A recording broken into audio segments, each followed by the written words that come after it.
Bienvenidos a Este Oeste.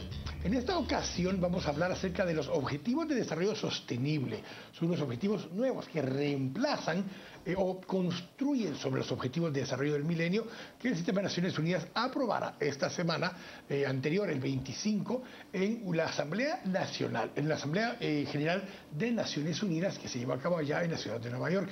Para hablar de este tema me acompañan hoy acá en el estudio Valerie Julián, quien es coordinadora residente del Sistema de Naciones Unidas en Guatemala, y Gustavo Arriola, quien es director del Informe Nacional de Desarrollo Humano del PNUD aquí en Guatemala. Bienvenidos a ambos. Muchas gracias. Gracias por estar acá.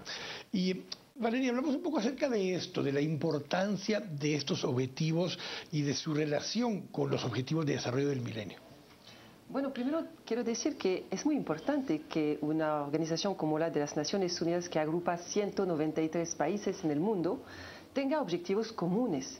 Y quizás es eso que marcó y que hizo el éxito de los Objetivos de Desarrollo del Milenio del año 2000. Porque por primera vez, Naciones Unidas ha sido creado en 1945, pero fue en el año 2000 que se delineó una agenda de trabajo común de todos los países del mundo. E eso de verdad permitió de tener entonces un esfuerzo de todos estos países en la misma dirección, atacándose a unos temas. Pero en aquel momento los objetivos de desarrollo del milenio eran bastante limitados a lo que se llama el básico: la pobreza, la hambre, la igualdad de género, la mortalidad materna, infantil, pero no había contemplado otros aspectos. Entonces, los Objetivos de Desarrollo Sostenible, que llegan 15 años después y que también van a tener una duración de vida de 15 años, retoman de la agenda de los Objetivos de Desarrollo del Milenio. Los mismos temas aparecen, pero se ha añadido otros. Los Objetivos de Desarrollo del Milenio eran 8, los Objetivos de Desarrollo Sostenible son 17.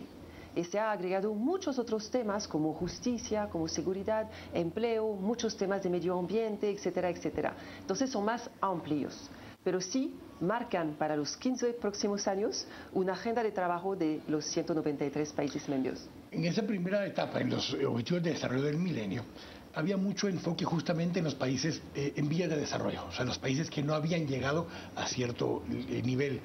En esta segunda etapa, aunque aparentemente es una segunda grada para esos mismos países, hay otras metas que realmente ya aplican incluso a países desarrollados.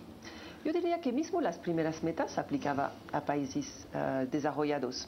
Quizás no en los temas de pobreza, aún la meta era reducir a la mitad la tasa de pobreza de cada país. Lo mismo si en mi país, por ejemplo en Francia, la tasa de pobreza era chiquita, el objetivo era de reducirlo a la mitad. Pero donde tienes totalmente razón es que los Objetivos de Desarrollo Sostenible son mucho más sofisticados, porque abordan muchos de los diferentes componentes que un país debe manejar para el bienestar de su población. Y de hecho, la noción de bienestar ha sido integrada en los objetivos, en el sentido que no es solamente de no morir, no es solamente de comer para no morir de hambre, es de vivir bien. Y vivir bien quiere decir vivir en ciudades que son seguras. Vivir bien es vivir en un medio ambiente donde yo puedo respirar y existen toda la flora y la fauna que yo necesito.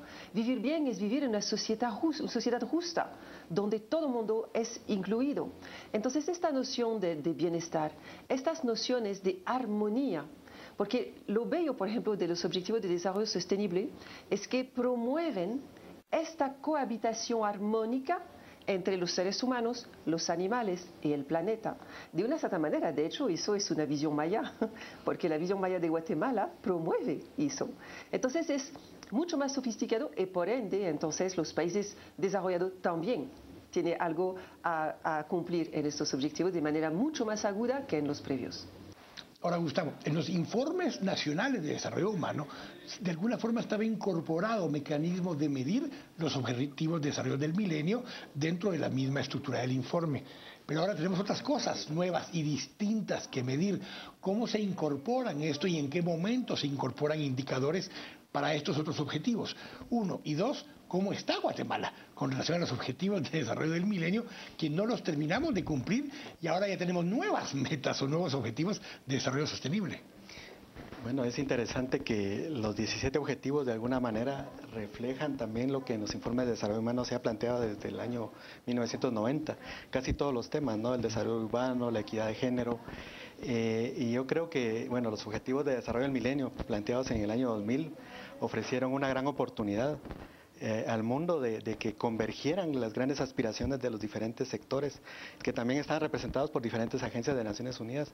Y en la década del 90 hubo varias conferencias que tuvieron metas de alguna manera que se veían aisladas, pero que en el 2000 convergieron en un solo programa, en una sola agenda. Y ofrecieron una muy buena oportunidad para plantear esas grandes aspiraciones, si bien se plantearon que hubo muchas limitaciones en cuanto a lo que se enunció.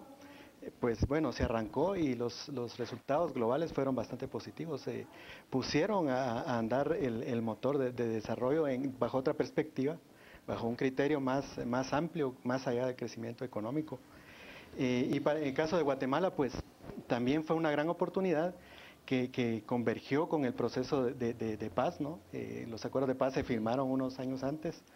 Se plantearon también objetivos.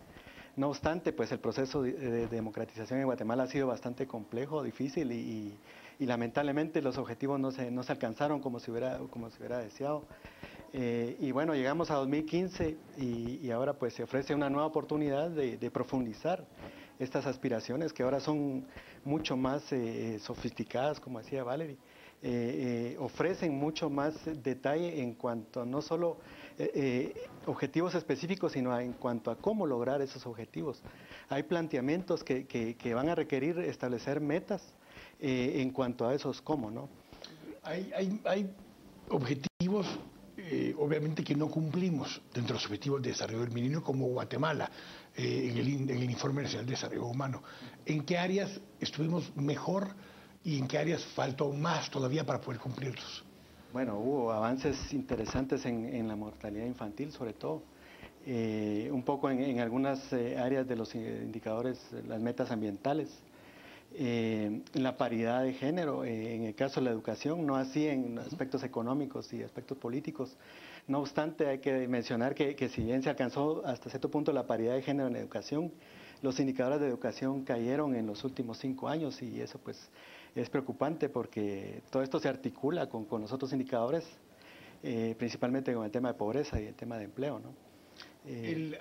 La diferencia antes es que venía mejorando más rápido el hombre que la mujer en el tema de escolaridad, por ejemplo, y en los últimos años el hombre dejó de mejorar, incluso bajó un poco, aunque la mujer sí siguió subiendo. Y por eso terminaron uniéndose, pero porque la escolaridad del hombre bajó un poco en vez de mejorar. O sea, en promedio estamos mejor, pero la mujer mejoró más que el hombre en los últimos 5 años. Hubo una convergencia, que era lo que se deseaba, ¿no? Pero lamentablemente fue hacia la baja, ¿verdad?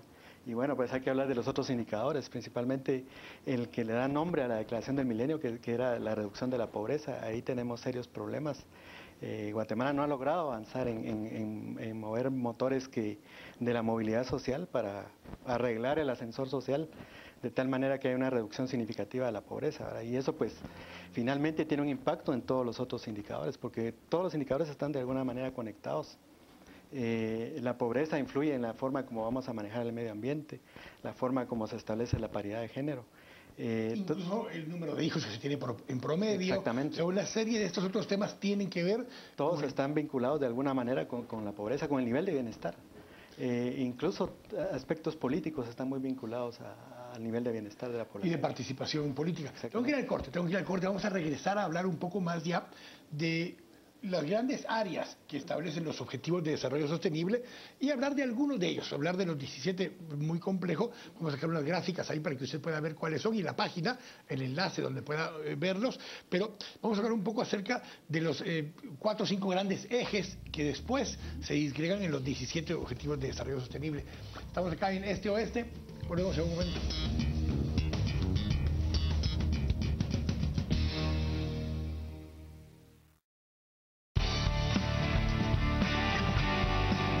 Estamos presentando Este Oeste.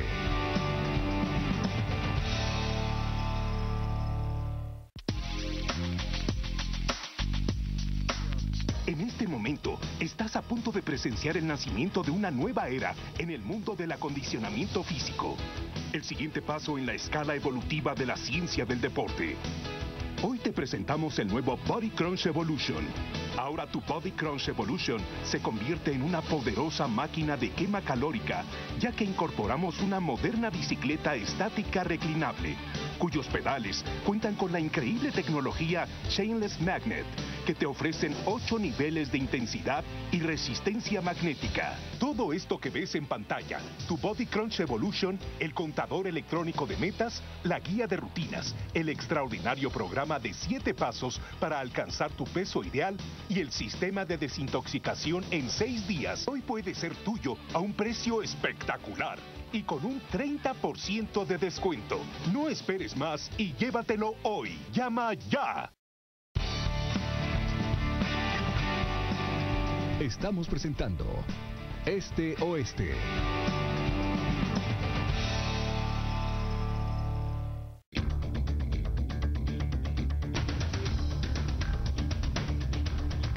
Estamos de regreso acá en Este Oeste conversando acerca de los Objetivos de Desarrollo Sostenible que fueron aprobados en la Asamblea General del 25 de septiembre de este año, recién pasado el mes de septiembre.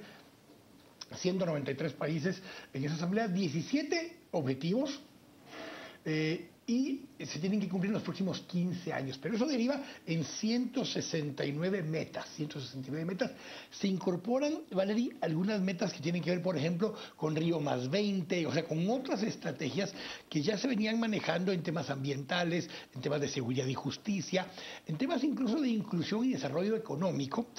Hablemos un poco de eso, los grandes ejes, porque tú hablaste hace un momento acerca del planeta, de las personas, pero hay 5 ejes en total, si mal no recuerdo, que contemplan después los 17 objetivos. Tú tienes toda la razón de decir que todo eso parte también de Río+20.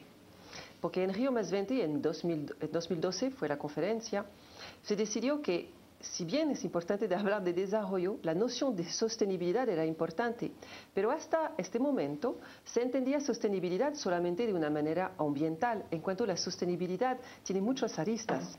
Y entonces, en el desarrollo sostenible, la noción de desarrollo sostenible, tú tienes 3 grandes pilares: el desarrollo económico, inclusivo, el desarrollo social, solidario, y el manejo del medio ambiente. Hay los 3 componentes del planeta, de las personas y la parte de prosperidad. Estos 3 pilares son uno de los 5 que tenemos en los Objetivos de Desarrollo Sostenible. Se ha agregado un cuarto, que es el pilar de la paz, que refleja mucho el mandato profundo que tiene Naciones Unidas, y en el cual, si tú quieres, hay el objetivo 16, que se refiere a la justicia, a la inclusión, etc. Y hay un quinto pilar, que es el pilar que en inglés también empieza con un P, pero no en español, porque en español es alianzas en vez de partnership. Bueno, son los 5 pilares: personas, planetas, prosperidades, paz, alianzas. Y dentro de estos 5 pilares tenemos entonces estos 17 objetivos. Entonces sí, lo que decía es que los objetivos son muy detallados. Por ejemplo, a nivel del planeta, no solamente hablar de la gestión del medio ambiente, es tener una energía para todos sostenible. Trabajar sobre los océanos, mares, todos los peces, los bosques. Hay toda una noción, el cambio climático, la adaptación al cambio climático. Entonces, la noción de planeta es mucho más amplia, porque verdaderamente hay una noción también en relación al consumo sostenible, la producción y el consumo sostenible. Cuando vemos esto, Gustavo, y lo vamos otra vez relacionándolo con los avances de Guatemala para ir pegando con este Informe Nacional de Desarrollo Humano. Guatemala se parece más al promedio del mundo que a América Latina per se en muchos de estos objetivos. Por ejemplo, la población guatemalteca es apenas marginalmente más urbana que rural. El mundo es 53% urbano en este momento. Guatemala es casi más o menos 53% urbano. Sin embargo, América Latina es casi 80% urbano. Es la región más urbanizada del planeta y nosotros somos el país menos urbanizado de la región. Esto tiene retos en sí mismo, objetivos como el número 9, el número 11 o incluso el número 12 que se van vinculando en ese tipo de temas. ¿Cómo vamos a ir midiendo, como Guatemala, el cumplimiento de estos objetivos en función del Informe Nacional de Desarrollo Humano? Bueno, parte de los objetivos no visibles de los ODM era desarrollar mejores formas de monitoreo y evaluación de los países. Y de medición incluso. De medición, claro. Y Guatemala fue parte también, aunque se quedó con limitaciones. Entonces se plantearon nuevas tecnologías, nuevos métodos para poder medir no solo los objetivos y los indicadores en sí mismos, sino la articulación que existe entre ellos. Entonces se generaron incluso carreras académicas para poder desarrollar modelos de medición. Actualmente el desafío es mucho mayor porque tenemos 169 metas con no sé cuántos indicadores que se van a lograr formular, porque esto va a llevar un trabajo tal vez de un año más, de poder operacionalizar estas metas y poder plantear líneas basales y poder plantear a cuánto podemos comprometernos a llegar, tanto como mundo como países. Lo interesante es de que ahora se reconoce que cada país tiene un diferente ritmo de avance, ¿no? Y un diferente punto de partida, obviamente. Exactamente. Entonces, pero ahora los retos de medición son tanto locales como globales, porque es necesario también poder medir el impacto que tiene regional el avance en determinadas metas, como el impacto que puede tener al interior o a nivel nacional. Entonces, ese va a ser el primer gran desafío del país, va a ser poder establecer esas formas de medición, porque sin medición no vamos a poder establecer las políticas. Ahora, sin medición no podemos establecer las políticas. Sin dinero no podemos tratar de implementar y cumplir con estas metas y estos objetivos. Tú has hablado antes, Valerie, del tema Guatemala, así como somos el país menos urbanizado de América Latina, somos el país con el menor gasto social de América Latina, somos el país de América Latina con la menor carga tributaria y somos el país de América Latina con el gobierno más pequeño en relación al Producto Interno Bruto. Eso te diría, para algunos que promueven que el gobierno casi no debiera existir, que Guatemala debiera ser un paraíso de crecimiento y de inversión porque el Estado casi no existe. Y sin embargo, no es cierto. Y la famosa teoría del derrame, donde si hay grandes inversionistas hasta arriba y construyen sus empresas y demás, eso va a hacer que esto fluya hacia los más necesitados y todos tendrán prosperidad. Lo digo un poco con un tono un tanto sarcástico el comentario, pero ¿qué necesitamos entonces hacer para poder empezar a tratar de llegar a estas mediciones? Esta semana se llevará a cabo el ENADE, donde el sector empresarial organizado dice y plantea que hay que fortalecer la institucionalidad. Para eso necesitan recursos también, para fortalecer la institucionalidad. Hablemos un poco de esa parte, que yo sé que tú la has planteado antes y has hablado de ese tema antes. No, yo pienso que quizás estamos en tu comentario sarcástico, tenemos un resumen de cómo ha evolucionado el mundo a lo largo de los últimos 30 años. Yo me acuerdo muy bien cuando yo estaba estudiante, que era el momento donde empezamos a soñar que todo iba a ser arreglado con estos grandes movimientos financieros que manejaba el stock option, ¿cómo se dice en español? Los inversionistas, el mercado. El mercado, exactamente. Pero nos dimos cuenta, 30 años después, que no es así. Y también yo diría, ha habido todo este fantasma después de la Segunda Guerra Mundial, que toda es la noción que un Estado fuerte, el comunismo, todo eso son viejos fantasmas que nos han llevado a pensar que el Estado es malo, que el Estado debe ser débil, casi no existir para permitir que todo vaya bien. Sabemos hoy que es absolutamente falso. Un país puede prosperar cuando hay un equilibrio una vez más. Un país necesita de un Estado que sea fuerte. Un Estado fuerte no quiere decir una dictadura.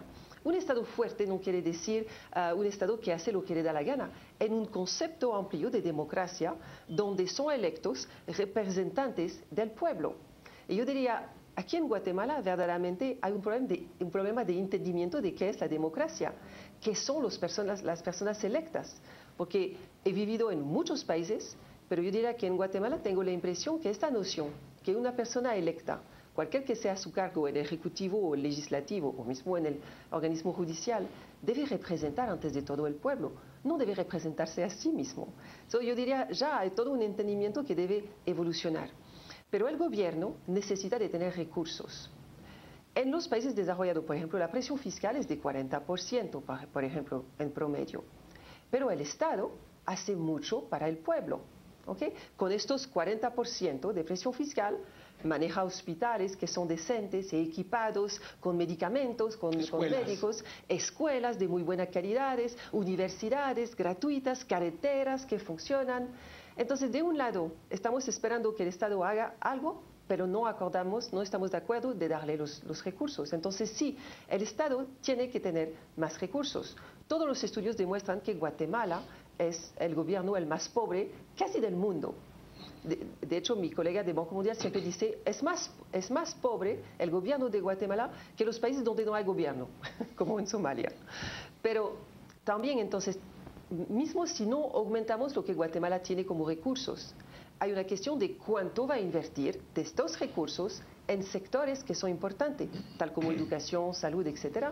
Y también cuando medimos eso, nos damos cuenta que Guatemala es el país que invierte el menos en comparación a todos los otros países.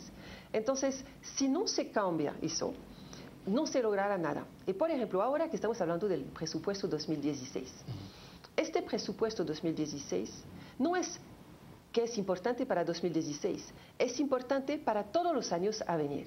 Hay que cambiar la manera de concebir el presupuesto y de hecho el país, los diputados de este país, los gobernantes de este país tienen una obligación de adecuar su presupuesto a los objetivos de desarrollo sostenible, porque no es solamente decorativo de poner su firma abajo de un compromiso como este. Cuando el viernes pasado los Estados miembros de Naciones Unidas firmaron, eso significa que todos los países del mundo se han comprometido a poner los recursos, los medios para lograr. Yo le planteaba esta semana justamente a la gente de CGPLAN, por ejemplo, que ahora tendríamos que tomar el Catún 2032, compararlo con los objetivos de desarrollo sostenible y ver qué objetivo pega con qué política, con qué mediciones o metas están en el Catún 2032 para empezar a compaginar. Y si no hay metas dentro del Catún 2032 que peguen a todos los objetivos de desarrollo sostenible, habría que poder agregarlo. Creo que en una buena parte está contemplado en una buena parte los ODS dentro del Catún 2032, pero tenemos que poder volver al Catún 2032 política de Estado, medible y comparable con esto que está acá. Pero con lo que estábamos hablando ahora con Valerie, el último informe nacional de desarrollo humano, uno de los temas que más analizaba era iba a decir la presencia, pero realmente es la ausencia del Estado en buena parte del territorio.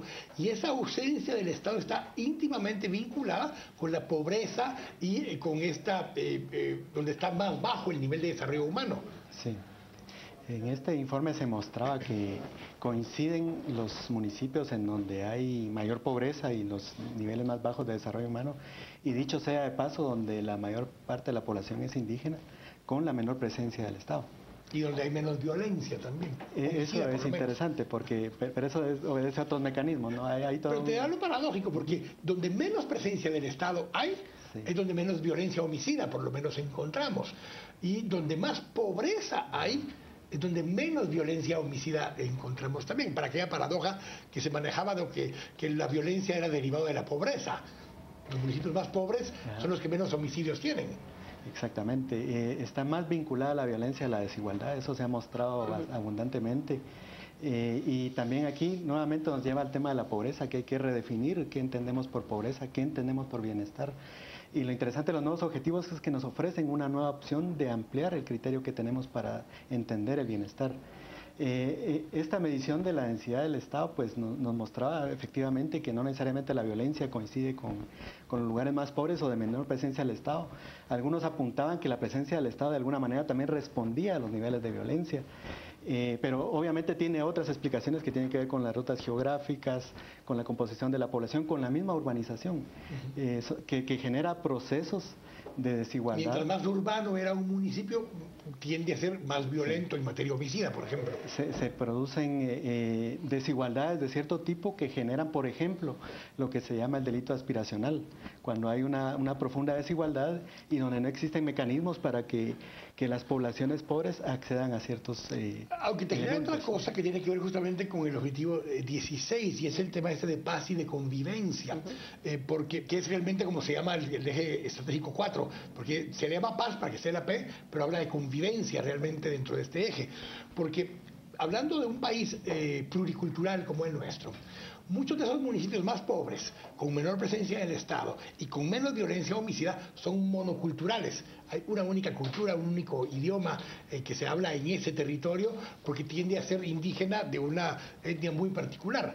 Cuando esa población migra a las ciudades, tienen municipios como Guatemala o Quetzaltenango, donde ahí sí conviven todos los diferentes grupos étnicos dentro de un territorio y diferentes tradiciones, valores y el concepto de convivencia, Valeria, es uno de los temas que Europa lo ha vivido muchas veces por las mismas migraciones, Estados Unidos lo ha vivido, Guatemala lo vive en estas áreas urbanas, donde se juntan diferentes grupos étnicos. Este concepto de paz, de convivencia, va mucho más allá de los objetivos de desarrollo del milenio, va en esos conceptos ya de bienestar. Sí, es una redefinición de la relación humana, de una cierta manera, porque también hemos pasado de la Edad Media, donde había una élite que lo tenía todo, etcétera, etcétera, y que consideraba que las personas no tenían los mismos derechos. Yo diría, partiendo de aquí creo que todavía estamos en la Edad Media en algunos conceptos, pero bueno. Pero partiendo de los derechos humanos, si uno tiene como base de reflexión, de pensamiento, los derechos humanos, entonces no hay más problema para entender eso. Entender que todos tenemos los mismos derechos. Y es verdad que prevalece en Guatemala una noción de superioridad o de inferioridad que se aplica al ser humano, que no debería ser de ninguna manera. Somos diferentes, no quiere decir que no tenemos los mismos derechos. Entonces, eso es una noción que todavía no ha madurado lo suficiente en Guatemala.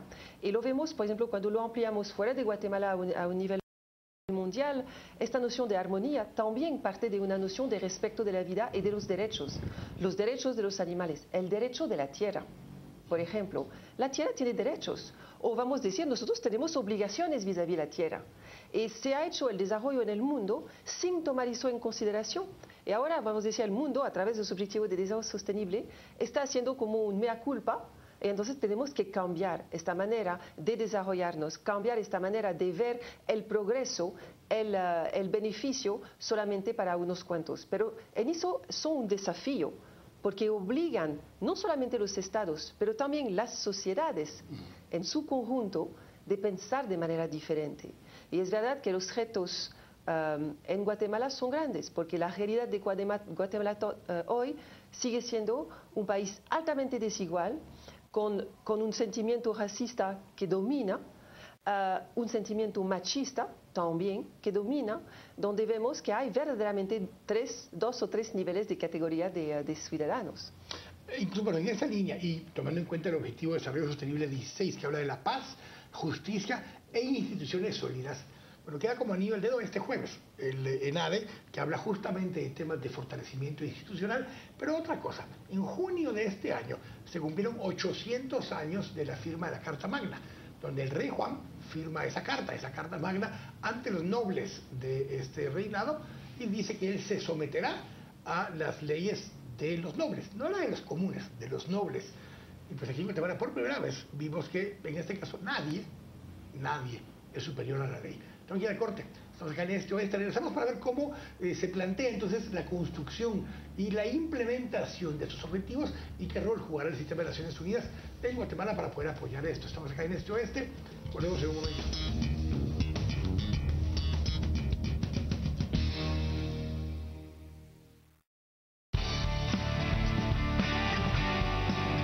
Estamos presentando Este Oeste.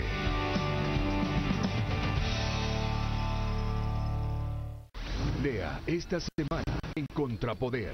¿Se defiende o se arrepiente? Todos los dilemas legales en torno a la declaración de Salvador González Eco, el hombre que delató al expresidente Otto Pérez Molina y a la exvicepresidenta Roxana Valdetti. Así nació su fortuna. Los hermanos Soria Samayoa formaron en menos de una década un portentoso grupo constructor que acapara la obra pública. Esta es la historia de cómo lo lograron. Presidente, ¿usted qué hará? Jimmy Morales, de cara a 6 imágenes que retratan los problemas más crudos del país.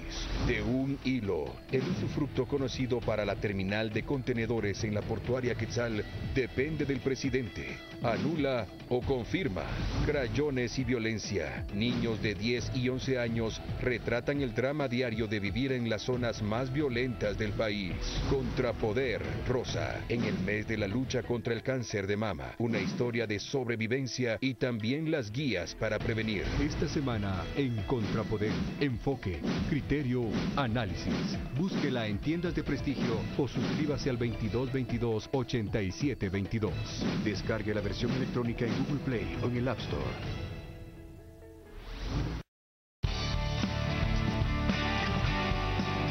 Estamos presentando Este Oeste.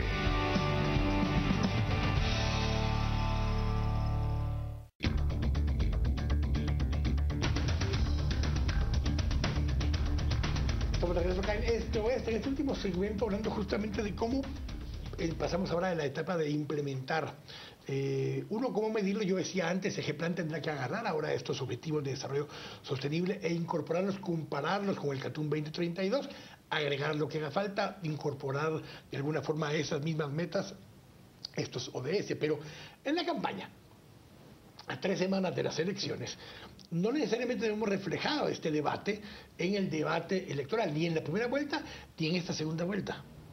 Bueno, de hecho, los dos candidatos a la presidencia les invito a estudiar muy profundamente estos objetivos, porque no pueden escapar que en su gobierno, cualquier que sea el que gana, tendrán que adecuar su actividad en el gobierno. Nosotros a nivel de Naciones Unidas vamos a hacer un trabajo de acompañamiento, porque es nuestro rol.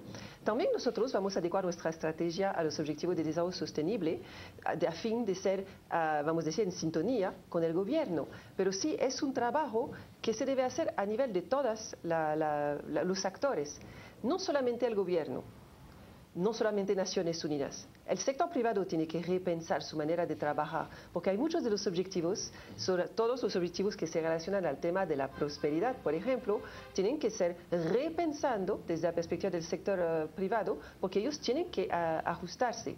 Pero ahí tienes unos aspectos donde, y aquí me baso en el artículo 118 de la Constitución, donde te establece que sí, es una economía de libre mercado, pero la Constitución dice que donde termina el mercado y no logra generar condiciones de inclusión, o incluso en el artículo 130 que habla la norma en contra de los monopolios, para generar competencia en los diferentes mercados, es una obligación del Estado generar las condiciones para que esto funcione y genere metas de inclusión, que eso en todo caso está incluso en el Objetivo de Desarrollo Sostenible 9, donde tiene que poder ser una industrialización incluyente de parte del Estado para que pueda haber esa prosperidad accesible para los diferentes sectores, que va un poco en el tema que hablaba Gustavo de la movilidad social.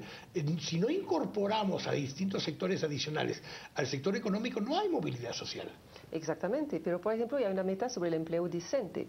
Eso es directamente una meta que el gobierno tiene responsabilidad en teniendo leyes muy claras, pero también el sector privado tiene una responsabilidad aquí. Son nociones de esta manera que son nuevas, no nuevas en el absoluto, pero van a ser nuevas en el entorno guatemalteco, porque hasta la fecha no se ha considerado.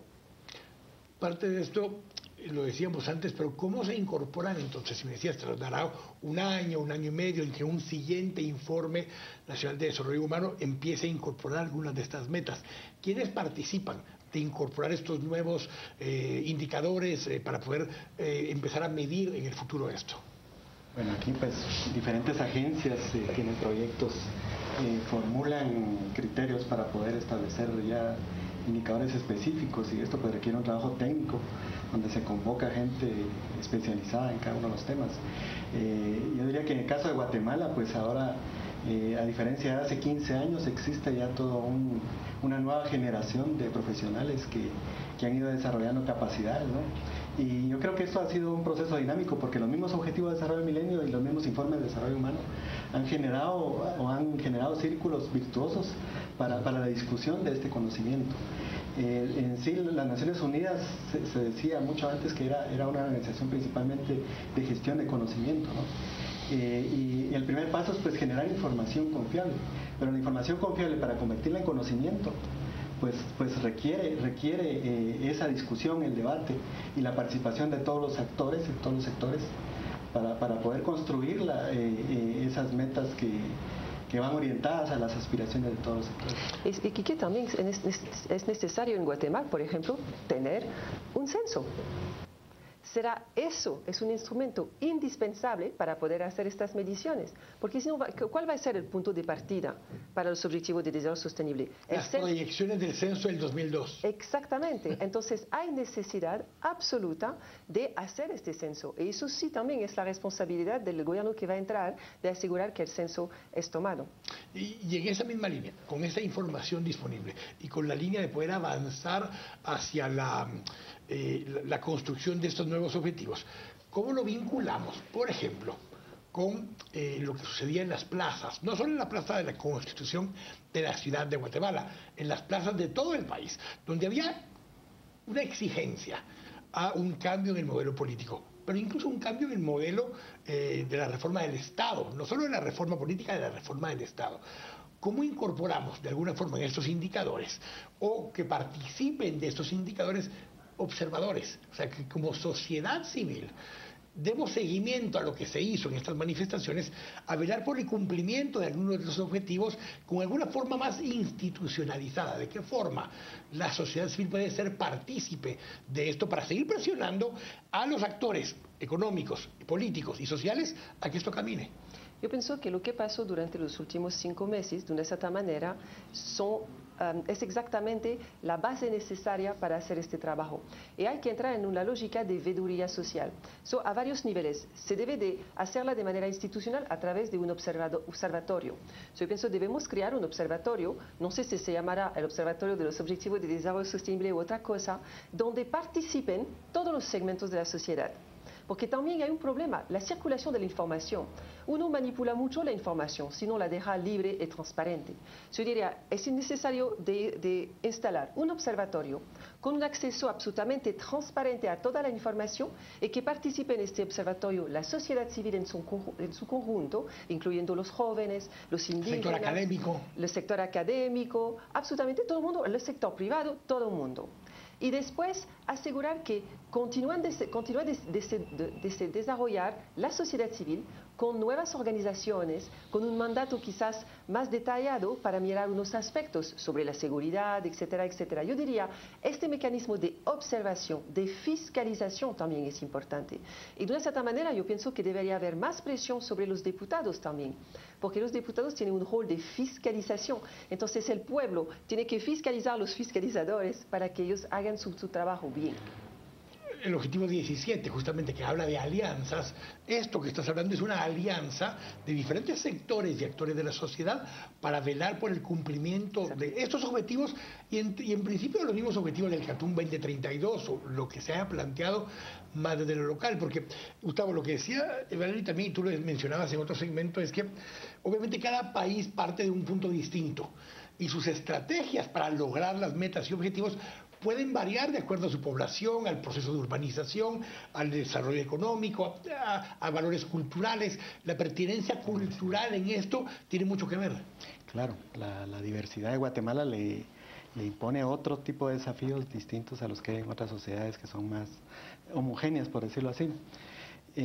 Guatemala tiene desafíos importantes, ¿no? Una sociedad en un país tan pequeño, con tantas diversidades, y con tantos contrastes en los niveles de desarrollo y en los niveles de presencia del Estado, como bien decías. Entonces es necesario una discusión que incluya a los diferentes sectores para poder plantear objetivos de manera inclusiva. Porque usualmente el modelo de desarrollo de Guatemala se ha planteado de una manera que intenta homogenizar, que no responde necesariamente a las aspiraciones de toda la población. Tenemos poblaciones con distintas formas de percibir el mundo y de entender qué es lo que quieren para sentir una buena vida. Entonces, plantear los objetivos y plantear también esos indicadores, esos números, requiere hacer un proceso inclusivo para poder darle continuidad y monitoreo. Esta es una discusión que se termina haciendo, Valeria, en el sentido de que hay algunos que lo que argumentan, como decía ahora Gustavo, es que tienen que unificarse, tienen que tener estructuras y mediciones homogéneas, donde incluso sea un único idioma en el que todos lo hagamos, donde sea basado en un modelo cultural o sociocultural. Cuando tenemos una diversidad en la sociedad, y a veces incluso hay extremos que hablan de un Estado plurinacional, donde incluso haya mucho más independencia o autonomía de un territorio o un tipo de pueblo originario.